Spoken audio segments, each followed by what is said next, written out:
వినండి, నీ ప్రార్థనా జీవితాన్ని దేవుడు చూస్తే, నీ ప్రార్థనా జీవితాన్ని దేవుడు చూస్తున్నప్పుడు నీ ప్రార్థనా జీవితం దేవుని త్రాసులో తేలిపోతుందేమో.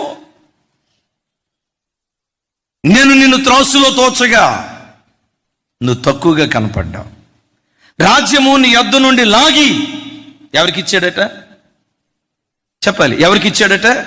మాదీయ పారసీక రాజులకు ఇచ్చినట్లుగా దేవుని యొక్క లేఖనాల్లో మనం చూస్తా ఉన్నాం. చూడండి, ఎందుకు దేవుడు తనకిచ్చిన రాజ్యాన్ని పోగొట్టుకున్నాడు? బైబిల్లో అక్కడ రాయబడిన మాట ఏంటంటే, నా వైపు చూడండి, దేన్ని అణుచుకోలేదు? చెప్పాలి, దేన్ని అణుచుకోలేదు? ప్రతి క్షణం పొట్టలో నుంచి చీమలు పుట్టుకొచ్చినట్లుగా ప్రతి క్షణం నీ మనస్సులో నుండి విపరీతమైన ఆలోచనలు పుట్టుకొస్తాయి. నీవేం చేయాలో తెలుసా? దేవునికి ఆయాసకరమైన ప్రతి దాన్ని నువ్వు అణిచివేయటం ప్రారంభించాలి.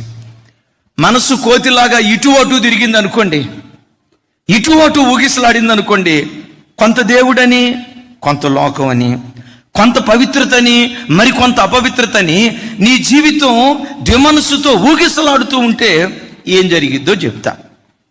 ఆయన నిజామాబాద్లో గవర్నమెంట్ ఉద్యోగం చేస్తున్నాడు.